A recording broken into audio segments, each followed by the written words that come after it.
नमस्कार, मैं अभिषेक कुमार सिंह और आप देख रहे हैं जेके न्यूज।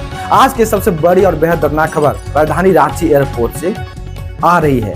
गोवा के नाइट क्लब अग्निकांड में झारखंड के 3 युवकों की मौत के बाद उनके पार्थिव शरीर को आज सोमवार सुबह 8 दिसंबर 2025 को एयरलिफ्ट कर रांची लाया गया। रांची एयरपोर्ट पर जैसे ही शव उतारे गए, परिजनों का रो रो कर बुरा हाल हो गया। चिल्लाहट, चीख, मातम, पूरे माहौल में सिर्फ दर्द नजर आ रहा था। परिवार के लोगों को संभालना मुश्किल हो रहा था। कई नेता, सामाजिक कार्यकर्ता और प्रशासनिक अधिकारी भी वहां पर मौजूद थे। गोवा की इस भयावह आग की घटना में झारखंड के 3 युवक अपनी जान गंवा बैठे। प्रदीप महतो लापुंग फतेहपुर के निवासी, विनोद महतो लापुंग फतेहपुर के निवासी। ये दोनों सगे भाई थे। एक ही घर के 2 बेटे एक साथ चले गए। यह सोचकर ही पूरा गांव फतेहपुर दहाड़ मारकर रो रहा है।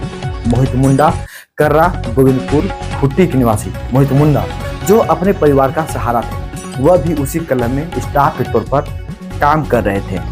परिवार वालों ने कहा कमाने गए थे पर लाश बनकर वापस आए। यह घटना गोवा के और पूरा क्षेत्र स्थित एक नाइट क्लब में हुई। आधी रात के दौरान क्लब में पार्टी चल रही थी कि अचानक किचन शुरू हुई।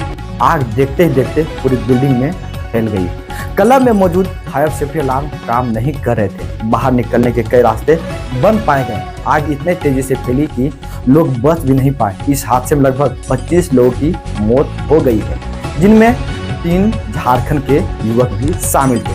प्रत्यक्षदर्शियों के अनुसार धुआं इतना भर गया कि कुछ दिखाई नहीं दे रहा था। लोग बाहर की ओर भागने लगे, लेकिन रास्ते बंद थे। दमकल विभाग को आग नियंत्रित करने में कई घंटे लग गए। गोवा पुलिस ने पोस्टमार्टम और सभी कानूनी प्रक्रिया पूरी करने के बाद आज सुबह तीनों शवों को स्पेशल एयरलिफ्ट के जरिए रांची भेजा गया।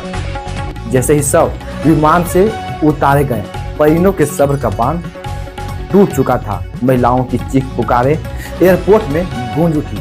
परिवार वाले बार बार सिर्फ एक बात कह रहे थे, हमारा बेटा आखिरकार घर से हंसकर गया था। हमें नहीं पता था कि यही उनका आखिरी सफर होगा।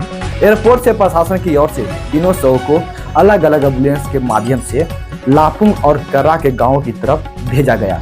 कहा जा रहा है कि गांव में सुबह से ही हजारों भीड़ जमा थी।